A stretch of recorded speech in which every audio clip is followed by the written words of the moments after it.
there, my name is Gary, and for this lesson I wanted to go over a couple different ways that we can move across the neck diagonally, covering the A minor pentatonic scale. So moving the A minor pentatonic scale diatonically, starting here from G on the 3rd fret, the 5 notes of the A minor pentatonic scale would be A, C, D, E, G, and A. And what we would be doing is essentially moving those 5 notes through the neck diagonally this way. And there's a couple different ways of doing this. Not only can we take 5 boxes, 5 little shapes, meaning G, A, C, D, then D, E, G, A, C, D, E, G, A, C, D, E, G. And then of course moving backwards through those shapes. This is one way to get started doing this.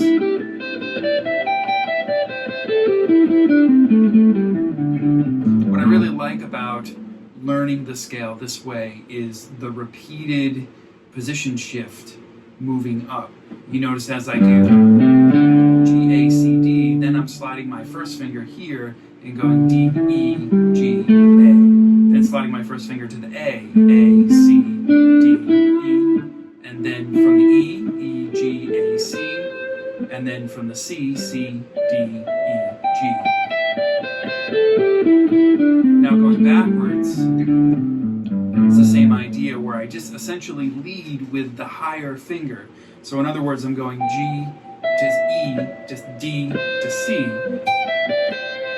But once I get there, then I'm going to simply move C, A, G to E. So I'm shifting the positions with either the 3rd or the 4th finger going back down. So there's E, D, C, A, and then A, G, E, D, and then D, C, A, G.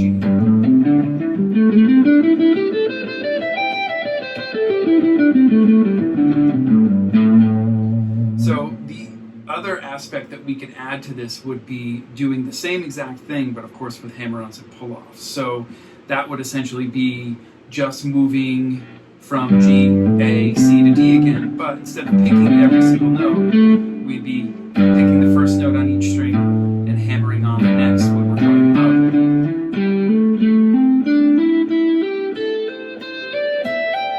I really like the sound of this with the shift and the smoothness of the hammer-ons.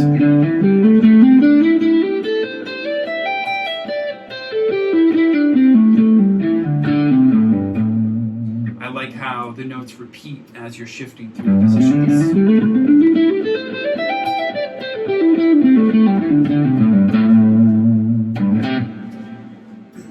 Another way that we could do this is taking the scale and simply just doing a 3-octave version of the scale. So for example, it's much smaller and it's a much easier pattern to follow. Is we're doing G, A, C, D, then slide up, E, G, A, C, slide up again, D, E, G, A, C, D. If you wanted to get the E in there, we could.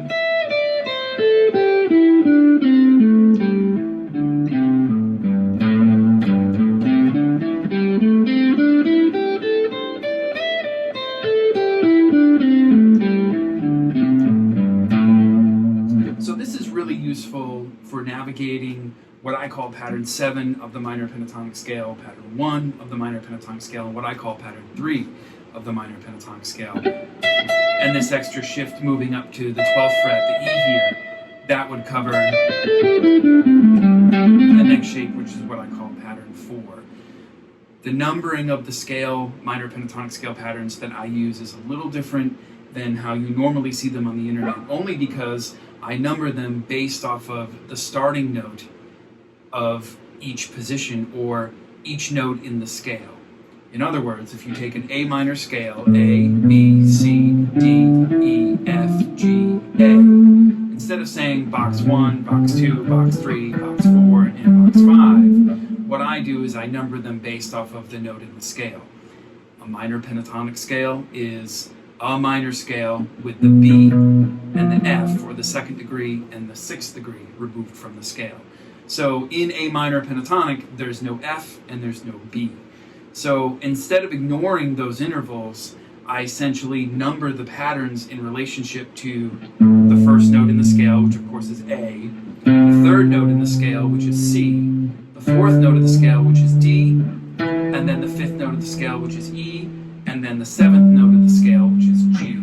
What that does is it gives you a clear way to transpose these scales and begin to understand where the notes fall on the neck, which is something that I believe is extremely helpful for you being able to play any scale, not only in any key, but most importantly in this case, the A minor pentatonic scale, moving that to, say, G minor pentatonic or F or E or whatever key you need to be in. It makes it easier to begin to connect where the notes are on the neck and how they relate to each one of the patterns so you can find them on the fretboard. Taking that 3-octave shape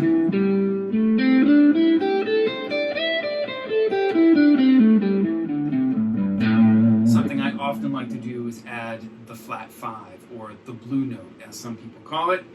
And what we would do there is essentially add an E flat onto each position. So we would end up with G, A, C, D, E flat, E, G, A, C, D, E flat, E, G, A, C, D, E flat, E, if you want to get that one up there.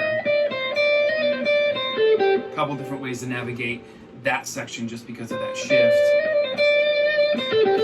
Using licks that sort of bounce between the D and the E flat is something that I really like to do.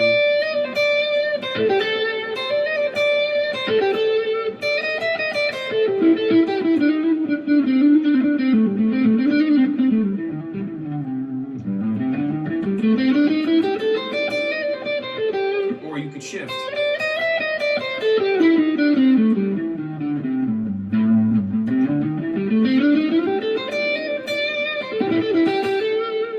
I really like that little idea just because it really gives you all of the sweet spots in the minor pentatonic scale, and it's connected in a very musical way for you to make phrases.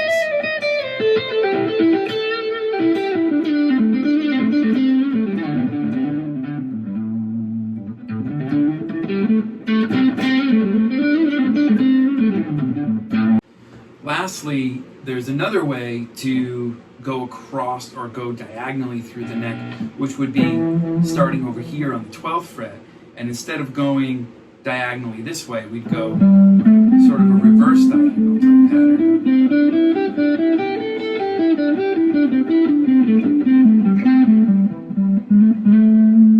I really like this shape, but it's based off of the same idea where you're doing E, G, A, C, then G, A, C, D, A, C, D, E, C, D, G, C, D, E, G, and then D, E, G, A. And of course moving back through that as well.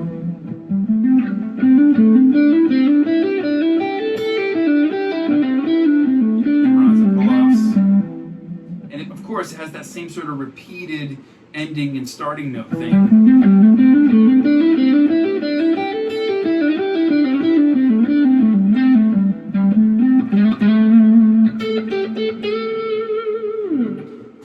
Anyway, if you think you would get a lot out of learning these shapes, I think this would help you a lot.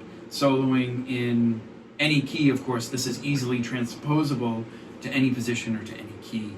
And what this helps you do is really connect the fretboard in a way that you wouldn't get by playing up and down each position or in each box. So it really really helps you to open up the neck that way. Just click the link below. That will take you over to the site. There's a couple different things that you could do on the site. We now have the store part of the website where you could go and purchase a bunch of licks that you can just download, keep. It comes with a backing track and the guitar profile and PDFs and all of those things to practice along with. And that specific lesson, which again, the link is right below, covers a whole bunch of this sort of diagonal type stuff. And what that lesson also does is go deeply into mixing major and minor pentatonic. helps you to get that sort of sound. There are a whole bunch of scale charts on there, and essentially everything you would need to work on mixing major and minor pentatonic scales, but also with the focus of moving diagonally across the neck like this. And as well, in the regular part of the site, there is a specific exercise, a whole page dedicated to moving through these scales diagonally, both this way and of course the reverse diagonal thing as well.